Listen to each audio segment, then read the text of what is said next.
Knockout takes, Almunia saves, knockout follows in, Almunia saves again. You believe in miracles? Yes! Hard hit into right, back at the wall, tie game!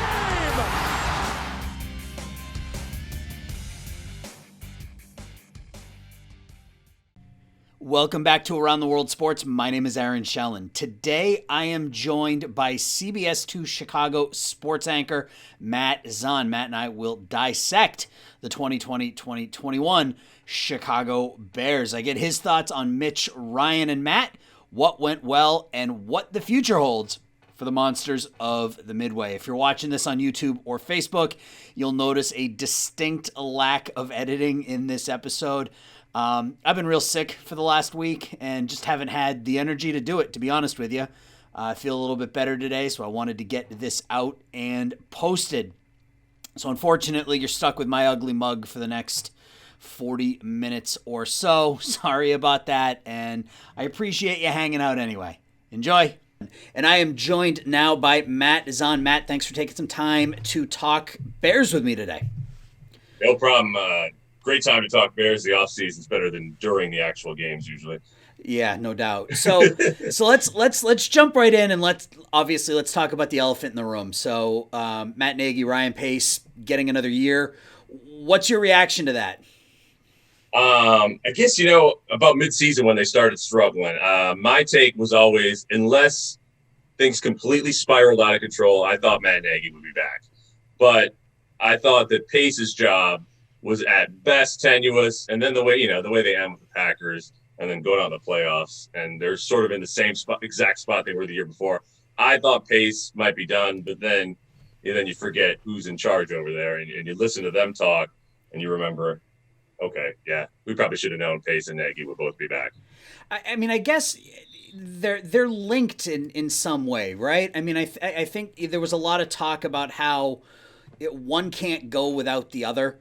If Nagy went, but Pace was still around, Pace is sort of a lame duck. So are you going to let him pick the next head coach? If Pace goes, is he going to want Nagy around, as his head coach if there's a new GM in there? So, they were always, at least in my opinion, they were always sort of linked to each other in that respect. Well, I guess my thought was the option was to, perhaps fire Pace, bring in a new GM, and give him sort of the option with Nagy. Maybe give him a 1-year run, sort of like they did with John Fox and Ryan Pace originally, because when they brought in Pace, they didn't fire Fox right away. So I thought that move made more sense. I guess I'm giving Nagy a little more benefit of the doubt than I am Pace at this point, maybe partially just because Pace has been here so much longer without results, and Nagy, probably partially his own fault, just hasn't had much of a quarterback to work with. It's hard to fully blame him. And we'll get into Mitch and the quarterback situation here in a bit, as you can imagine. But I would say the single biggest complaint I saw from Bears fans over the last week and a half is that this signals that the McCaskies aren't interested necessarily in winning. What do you say to the Bears fans who believe that? Yeah, I don't think that's it. I mean, they've fired coaches and GMs before with this same regime. I'm not saying that they're good at it, but I don't think they're not interested in winning. I think I'm not sure they know how to hire the right people to win. And part of the problem is, I know, they like both Nagy and Pace. They're likable guys. And this wasn't a total disaster. So you could sort of see in their eyes where they think maybe let's give them, another shot at this. Whereas most Bears fans are like, look at the bigger picture where, no playoff wins the last decade. This isn't working. But as long as you have McCaskey and Ted Phillips up there, I don't know how you expect it to change. Do you think that not, I guess, pulling the plug now, does that delay sort of an inevitable rebuild, or do you think that they think they're not that far off? That's a great question. I would love to know, what they legitimately think. When you watch them, it seems like they're not that close right now, right? I mean, the last 2 years, they haven't looked like a team that's a player or two away from competing for a Super Bowl. Obviously, as you mentioned, we're going to talk about the quarterback later, but it always starts with the quarterback. If you don't have a quarterback in this league, there usually isn't too much you can do. I don't think they want to go full rebuild at this point. No, nor can they really with the salaries they currently have. There's almost no way they can go straight into a rebuild. So maybe it's the type of thing where they're, it's let's hold on as long as we can with what we have, because they're paying Khalil Mack a ton of money. They're paying Fuller a ton of money. Robert Quinn's getting paid a ton of money. So they have a lot of money invested in a handful of positions. And, as you know, in the NFL, we were talking about this before we started recording. I mean, all sorts of things can go sideways if you just start cutting people to try to save money. You're talking dead money against the cap, paying people that aren't playing for you anymore. So you're right. A full rebuild would be hard with what they're paying some of these pieces right now. Not to mention the lack of draft capital, that they're continuing to deal with. So, and then going down that road, my worry would be with they won't call him a lame duck GM, but obviously he basically is. The other weird thing is they wouldn't tell us even how long he signed for, which is just odd. Yeah. But what's to stop him from making more win now moves? I mean, that's obviously going to be his motivation. I mean, I know he said in his press conference that his always in the best interest of the Bears, blah, blah, blah. But, he part of him at least is going to be looking out for his own job. And who knows how long he has his job. If he doesn't win this year, can they draft a quarterback somehow high and then go into just like a semi-tanking kind of year, and then these two are back again? Like, what? I would love to know what their plan is with that. Yeah, that's a great point. I mean, everybody is coaching for their own, their own safety or their own protection or whatever you want to call it. So, yeah, you're right. I mean, what's to keep them from drafting, another, defensive lineman or something to strengthen the defense versus going after what everybody in the world knows, or almost everybody in the world knows that they need, which is a quarterback, because where the Bears are drafting, they're gonna have to give up additional draft capital to move up into the draft to get one of those top 2 or 3 QBs coming out of the draft. And I don't know that they have the capital to do that when you look at, teams like the Jets or the Dolphins and things like that. Right. Yeah. I don't think they have what it takes to get up to get the real guys that you want. Right. Maybe move up a few spots, but Pace has always shown that he loves to trade those future picks and picks late in the draft. He loves moving up, which, has hurt them in some situations. Like last 2 years, they didn't have a first round pick. They got Khalil Mack, but you missed out on a first round pick the last 2 years. Yep. So I guess let's talk a little bit about what the product on the field, I guess. So what, in your opinion, and this list may be really short, but in your opinion, what went well this year? Let me think about that a little bit. Give you a little bit of time to consider that. Or let me put it a different way. Was there anybody that's again, make this easy on you. That's too hard to be stumping. Were there any players offensively or defensively that stood out to you from either we expected them to be good and they were great, or maybe we weren't expecting much out of them and they surprised you? There you go. All right, we can go that way. All right. I think offensive line, certainly, once they got it sort of figured out, that was a pleasant surprise, especially a guy like Sam Mustipher coming out of nowhere. Looks like he could be a super cheap starting center for the next couple of years. Darnell Mooney, obviously wide receiver, the rookie. Who knows what to expect out of him. He had a great year. Allen Robinson was great. Hopefully not for the last time with the Bears. Defensively, a lot of disappointments, I think, on that side. They didn't perform, I don't think, as well as most people maybe thought they would. I thought Gibson, Tayshaun Gibson Sr. came in and did a good job. He did maybe a little more than I'd expect. But nobody really playing over what you would expect on the defensive side as much as you would hope. Yeah, you look at someone like Kyle Fuller, had just a fantastic year a year ago, paid big money, and I wouldn't say he wasn't bad this year by any means, but for $20 million, you Right. expect elite, all pro quality, quality play. One of the issues with the Bears, and I had talked to you about this through Twitter and stuff during the season, is the defense. They looked good, but they simply got worn down. They simply got worn down in just about every, and you could see it happening. And, you could see it happening in the Packers game. I mentioned it to you during that game. You could just see that the defense was starting to get tired, and you just knew that the offense wasn't going to be able to produce enough, and the defense was going to, when you're on the field for 3/4 of the game, by the time, the middle of the third, the fourth quarter rolls around, you don't have the energy, you don't have the steam that you had. So, no, I mean, this isn't the Bears defense of 2018. Everybody's 2 years older. 2 years more. 2 years in the NFL is a long time. That's a lot of hits to be taking. So, the offense is definitely going to have to pick it up to help the defense out a little bit. Oh, they do that? That's a great question.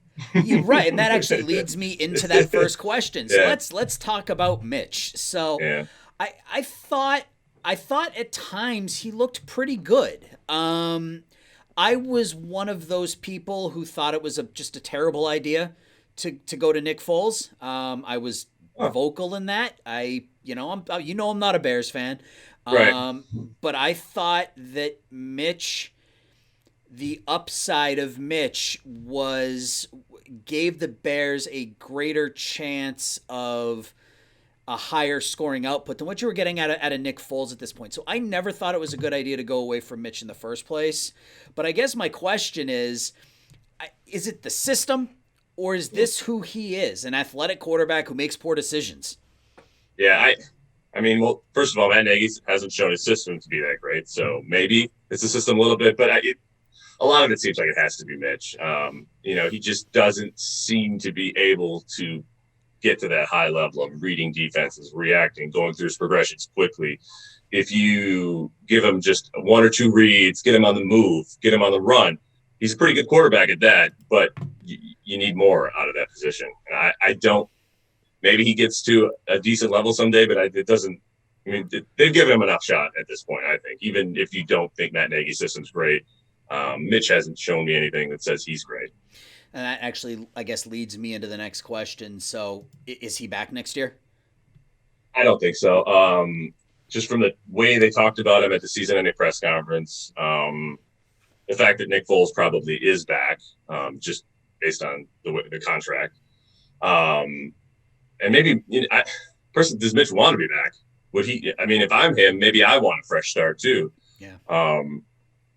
That's a great point, actually, Matt. Yeah. You don't think about that. It's not just what the team wants. I mean, he's just taking a beating here for 3 years, or 4 years. Does he want to come back for that, or does he just want to start someplace else? I mean, it seems to me like a fresh start is the best option for him at this point, unless somehow he thinks he can come in here and be the starter again. But that, even if he does that, it's been shown to not work, especially with Matt Nagy back.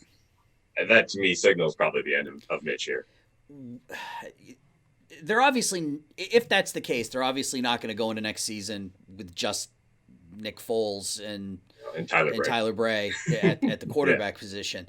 Do you think, and we talked about this, kind of protecting your own butt, as it were, if you're Pace and Nagy, do you think they make a move for a veteran QB, someone like, there's been talk about Matt Stafford in Detroit, or Matt Ryan, Atlanta, or even someone like Carson Wentz, who may also need a fresh start? Do they make a move for a veteran QB knowing their jobs are on the line, or do you think there's any shot that they make a move and try to go after Fields or I just don't think. I think those guys are all too high up in the draft where they're drafting to realistically go after him. But as far as the problem with the veteran is, you either, like for Stafford, that's a guy you probably got to trade for, and the Lions going to want to trade him in the division. So that to me seems unlikely. Mm-hmm. And then any of the other veterans, you're going to have to pay a decent amount of money to, and the Bears don't have a lot of cap room. So the problem with this wanting to get a new quarterback is doesn't seem to be a great option for them to do it. I'm very curious to see how they handle this. I mean, from a financial standpoint, it almost makes more sense for Mitch to be that guy. You know, he's right, not, like a discount rate. Yeah. Yeah, I mean, he's not going to cost a lot of money. You know, whether it's with the Bears or somebody else, someone is going to sign him to a 1 year make good, kind of like Cam Newton in New England. It might not be for the league minimum like Cam did, but someone's going to pay Mitch to come in and be their quarterback next year. There are too many openings for that not to happen. So from a financial standpoint, you're right. They're stuck between a rock and a hard place. They aren't going to be able to trade up for the top 2 or 3 quarterbacks. And do you really want to be dumping $40 million of your cap space into the quarterback position, which is what it's going to take to pay Matt Stafford, to pay Matt Ryan, as well as Nick Foles, who is being paid over, I think he's 12, 13 million or something. Yeah, like that. His contract, I think the way they structured it's not enormous next year, I believe. Okay. I think it's like 12 or 13, which isn't that much for quarterbacks these days. It would be a little pricey for a backup, but as we were talking about this, just popped in my head how mad all Bears fans are about running it back with the same guys again. Yeah, right. With Nagy and Pace. Could you imagine if we run it back with Nagy and Pace and Foles and Trubisky? Oh. Yeah, I like I said, I mean, it's interesting watching this from the outside, because we all, as sports fans, we're all sort of in our own little echo chamber, right? I mean, I know you're a Bucks fan, I'm a Boston sports fan, Yeah. so when we talk to our own, we're in this echo chamber where we're shouting at each other the same thing. So to be on the outside of this and watching it, I say to myself, like, I don't see how Mitch either we got a guest. Yeah. That's okay. Layla, I'm doing an interview right now. Okay. That's all right. She's done it to Sam Acho too. So. Oh, really? Honored. Okay. Well, that's. You've seen a ton of those over the last year with little kids poking their heads into, mom and dad are working or whatever. But yeah, I don't see from the outside. I don't see how they could. I don't want to say the word justify, because the Bears don't have to justify anything to anybody. These are decisions that they're making. They've really shown that. Yeah, right. These are decisions they're making as an organization. But if they bring Mitch back with no backup plan other than Nick Foles, that's going to be a real problem, I think, for Bears fans.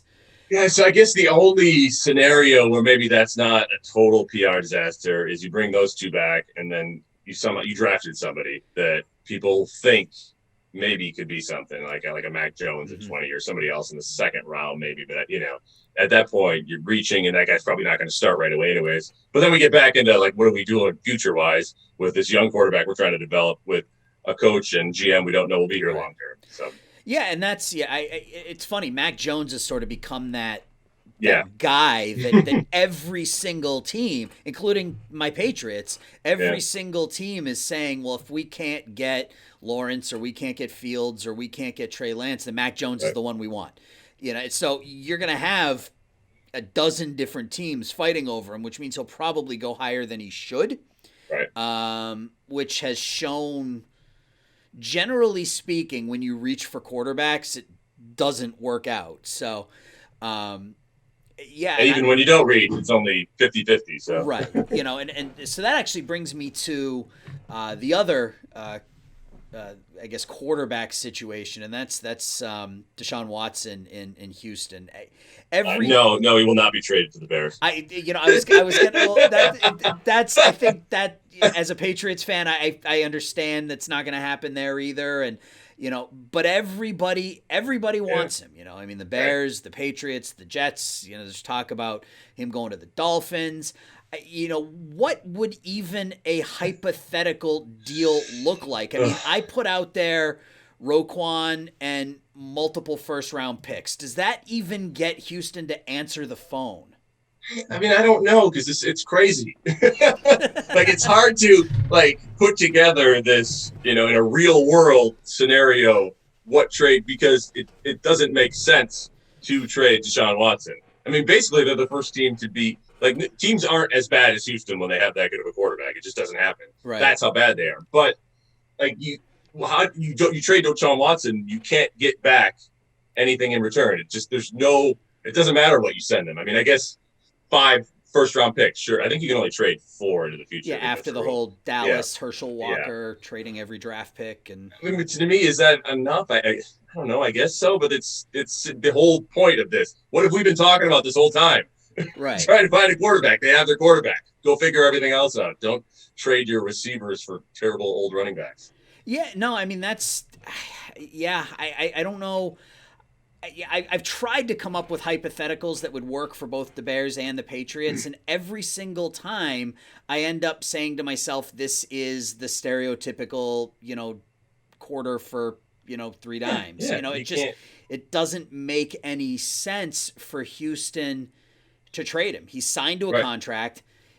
NFL contracts are not guaranteed, but he's signed long term. The best thing Houston can do at this point is name Eric Bieniemy their head coach, which is what Watson wanted in the first place, and try to fix it.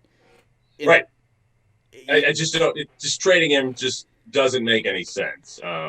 And since Bill O'Brien isn't there anymore, maybe they'll make a little more sense now. They'll start making some better decisions when it comes to trading. I can't. I mean, there's things that I couldn't imagine before it happened. I couldn't imagine Tony La Russa was going to be the White Sox manager. That happened. Oof. But I can't believe. I don't see any way they trade him. It just seems ridiculous. Because also, whatever team you trade him to is probably going to be pretty good because they have Deshaun Watson. Right. So even if you get a bunch of first-round picks, they're all late first-round picks. Right. Which is why you take a team like the Jets or the Dolphins, and if he's going to be moved, he's going to be moved to one of those two teams where there's an immediate top 2, top 3 pick where they can they can at least mitigate some of that damage from trading Deshaun Watson because they have a top 2, top 3 pick. If they're trading with the Bears, they're talking a couple of picks in the teens, which value-wise, again, we were talking before we went live here about how the draft cap is confusing. Have you ever tried looking at the draft, like trade chart thing? Each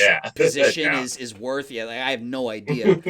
But apparently, the number 3 pick is worth like 3 times as much as the number 14 pick or something. So it just, you said you hit the nail on the head when you said you have your quarterback. Figure everything else out. Right. Figure unless you're trading him to maybe get the Trevor Lawrence pick, and a bunch of other stuff. Because even then, you don't know. Your hope is someday, oh gosh, maybe Trevor Lawrence can be as good as Deshaun Watson. Right. That's what you're banking on. You're banking that the person you're taking is going to be as good as the person you already have, which as high, quarterback draft picks have gone over the last 20, 30 years, it's kind of a crapshoot. Absolutely. Right, and the only reason he is angry is because you've been so horrible. Right. So you have the quarterback, figure it out from there. Another person that you mentioned a little while ago that I want to touch on is Allen Robinson. If you were Allen Robinson, do you even take the Bears phone call this offseason?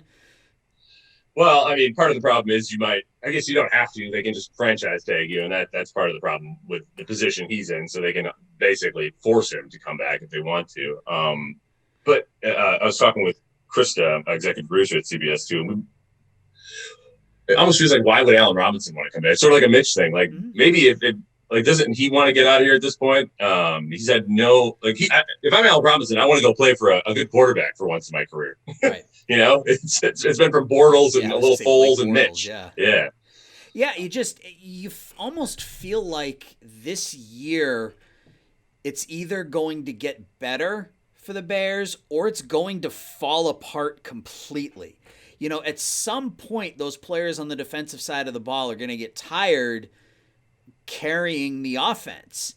And what happens if Akeem Hicks says, I'm done, or Khalil Mack says, this isn't what I signed up for, I want out. What happens if you take your pick, So this upcoming season is going to be a real interesting one for the Bears because they have to be successful. They don't have to win it all. They don't have to go to the Super Bowl, but there needs to be something trending upward. Yeah, and it needs and it needs to be noticeable. Like you can't like a 9-7, wild card playoff exit.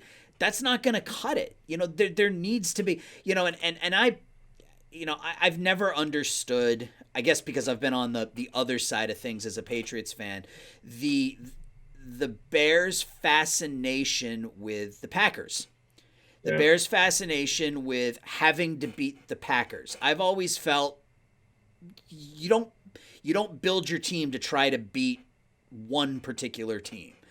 And we've had Lovey came in and said, I don't remember the exact quote, but it was something along the lines of, if we only win 2 games a year and it's against the Packers, to me that's never made any sense. So, but there needs to be improvement. There needs to be growth. There needs to be a 10-6, 11-5, competing for that conference or that division title, rather than just sneaking in or staying stagnant. Yeah, I mean, it sure looks to me and a lot of people that the 2018 season was more of the outlier, and this is kind of what they are. I mean, if your defense isn't going to be amazingly good the way this offense has performed, and I hate to keep banging the same drum, but for this team, it always comes back to the quarterback. Yeah,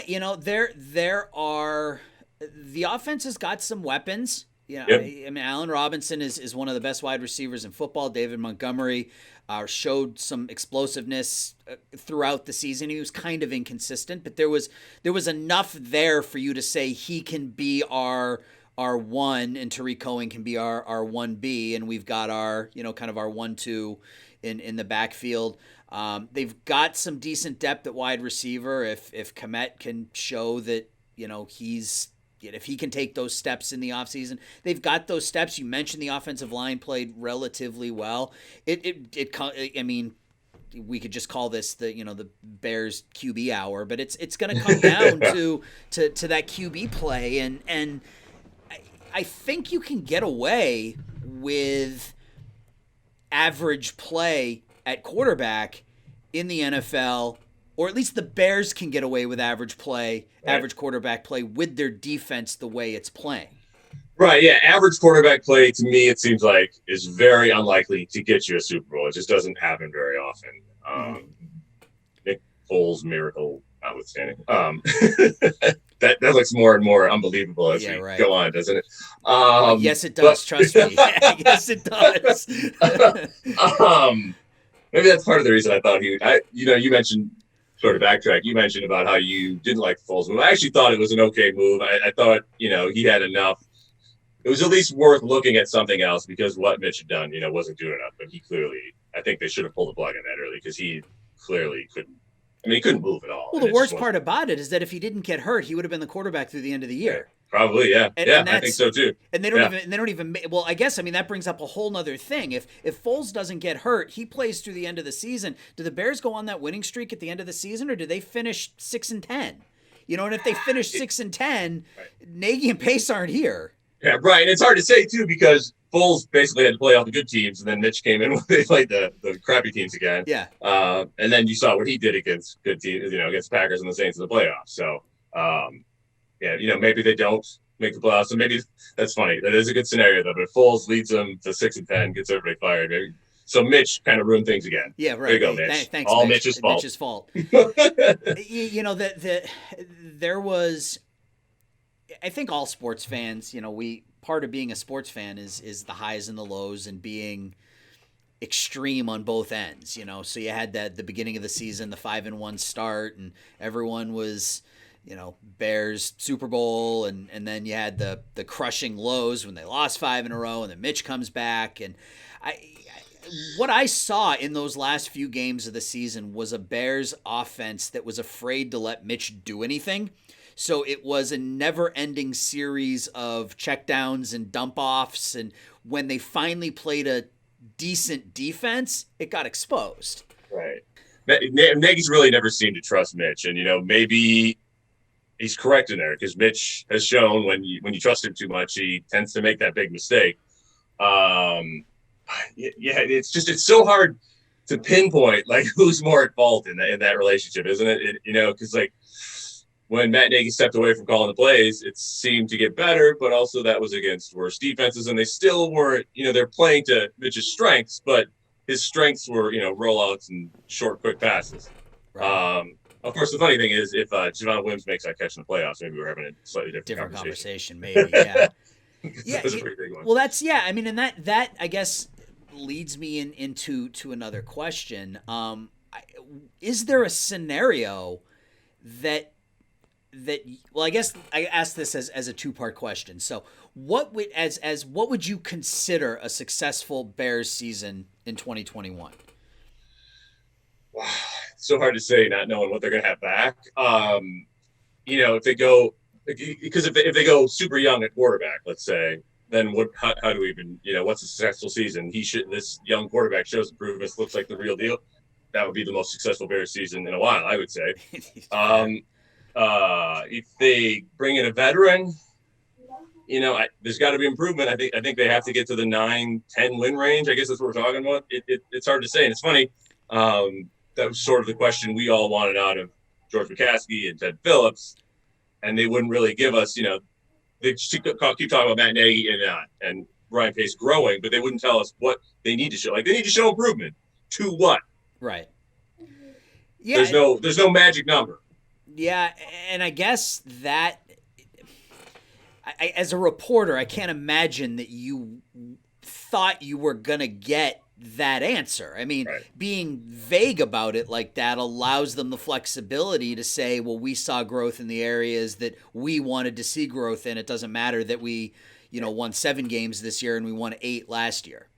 I think my biggest problems with that, number one was, I think a lot of Bears fans probably had this, was that there was just no seeming anger. It was almost like, well, yeah, of course we brought these guys back. Right. They're doing their job. If George McCaskey really cared, you'd think he'd be really angry about what happened this season. But they seem to be more happy that they stuck together after that 6-game losing streak. Right.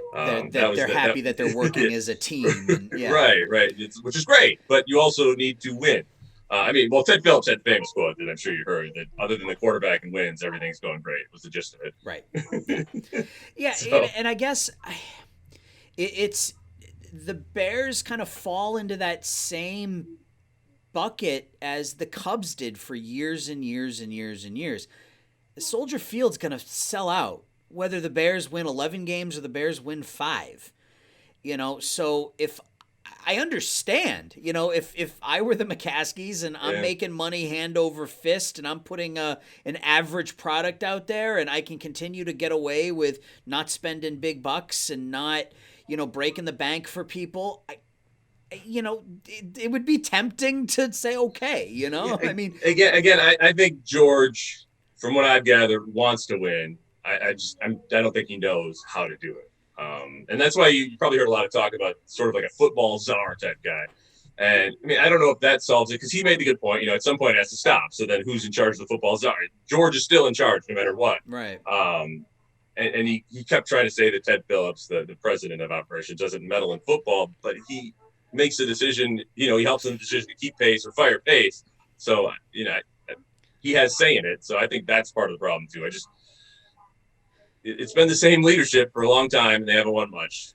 Yeah, there was a famous quote by Bill Parcells back in the day. How can you let me cook dinner if you won't let me shop for the groceries? Right. And if Phillips has his hands in stuff, part of me says, how can you put all of the blame on Nagy and Pace if they're not the ones who are ultimately making these final decisions? And I do believe that they maybe don't meddle in those day to day. I believe that part. But they're the guys picking your guys to make the football decisions. And I think most of us don't think Ryan Pace has done a great job of making those football decisions, yet they continue to let him do it. I mean, in hindsight's 2020, but at the time Ryan Pace was hired and at the time Matt Nagy was hired, people were saying these are good picks. I mean, Matt Nagy came from the Andy Reid tree, which has been very, very successful, especially as of late, with the exception of Matt Nagy. But even Matt had a ton of success in his first season. So, hindsight, it's very easy to say that these selections didn't work out. But at the time, people were saying that's a good choice. Right. Yeah. Well, with the Pace one, though, pretty inexperienced guy too. And I agree letting him, but they're still talking about him growing into the job. I think 6 years is enough at this point. Enough time to show some improvement in some player development. Yeah, because I mean, I don't think anyone would say that the Bears era was pointing up at this point. No, absolutely not. So, last question I have for you is there any scenario in which you see the Bears missing the playoffs next year and Nagy and Pace come back in 2022? I didn't think there was much of a scenario this year. Well, right. I mean, this year's post-season press conference was exactly the same as last year. I can't imagine. No, I don't. Ryan, especially the way that they had to have seen the way everybody reacted to this. And much as maybe we could talk about them not caring about really what Bears fans think, they have to see this a little bit. If Pace and Nagy both fail again, they can't possibly both be back again. I'm going to have faith that at that point, those two, the Bears miss the playoffs. There's no signs of things going in a good direction. They will not be back. What are the odds that they even make it through the season? If they start 1-4, I mean, do they even make it through the year? I know the Bears traditionally don't fire coaches mid-year. I suppose getting rid of Pace mid-year is fine. Doesn't really do that much at that point. Yeah, I think it would really have to go poorly, especially after they brought them back. And what was one of the things they brought them back for? Oh, because they're so great at rallying them when things go bad. I mean, I don't know if that's what I'd want to be known for as I have the ability to rally people when things are going horribly. My strongest suit is when things are going horribly. I'm still okay. Yeah. I can handle it. I can handle things just going awfully. Yeah, I guess that would be the Bears admitting that they made a mistake, and I can't see that happening unless there's outright revolt in the locker room. Or if somehow, which would probably never happen, if fans just stop showing up at games. Especially next year. I have a feeling stadiums across the country are going to be packed, as soon as some of these restrictions are lifted and people can go back into stadiums. People want to go to games. So will that supersede if the Bears are really doing poorly? Yeah, it's your first chance to go back to a game. It's like those games down in when they were down in Champaign. The Bears weren't very good. Were you going to drive down to Champaign to watch a below average Bears team play at the University of Illinois? When it's 5 degrees and snowing and there's 30-mile-an-hour winds, are you going to want to go to Soldier Field to watch a 3-10 Bears team? Right. And then there were a lot of no-shows at the end of the John Fox era. Yeah. And that probably partially played into him not being back. So we'll see. If they both fail, there's no way that money talks. I'm pretty well, right. And we're assuming that both of their contracts are up at least at the end of 2022. We would think. Right. I mean, I can't imagine that they're giving them 3-4 year contracts at this point. Yeah. Barring a secret Pace extension. Yeah. We think. So what do you have planned for championship weekend this weekend? Are you so what's going on? Is there a game? Football game? Yeah, there's a football game going on this weekend. Yeah. Are you? I'm more interested in your reaction to it. Honestly, Cam Newton was a very, very easy player to root for. I don't know if you've ever had the opportunity to talk to him in your time covering the Bears. A little bit, yeah. I haven't personally interviewed, but I've seen him enough. He's a really, really easy guy to root for. Accepts responsibility, takes ownership. Not that, Brady never did that. I mean, Tom was always the first one to stand up there at the podium and say, I need to be better. But Cam did that as well. And he isn't the same Cam Newton he was 5 years ago. And that was evident throughout the season. Yeah. 20 years of success, I can handle one bad year. I won't go as far as to say, it's nice to watch the playoffs with no pressure as a fan. I won't go that far. It would have been nice to continue to see the Patriots there, but I can accept a bad year. If it extends much further, I might take a step back and say, hey, Bill, it's time to let somebody else do it. But the Patriots had a lot of opt-outs this season with COVID. They lost their entire linebacking crew, either to free agency or opt-outs. Two of their defensive leaders, Hightower and Chung, both opted out. They had, I think, 8 players total opt out of the season. So it was never shaping up to be a good season for the Patriots unless Cam Newton was the Cam Newton of old. Yeah, great. And that just wasn't the case. So we'll see what the Patriots choose to do in the offseason. They're kind of in that same boat with the Bears. They have like the 14th pick. Oh, right. What do you do? Right. So, trading up to, even get someone like Trey Lance, who's probably going to go in the top 10. I don't see that happening. Mac Jones is another person like we talked about who's kind of on the Patriots radar, but I don't know. I think it says something that as bad as Cam was in some of those games, they never trusted Stidham to come in and play. Right. Yeah. He seems like he's clearly not the answer. Yeah. I think his lack of play when Cam was really struggling spoke volumes. If they thought he was the quarterback of the future, he would have presumably gotten some reps in something other than garbage time.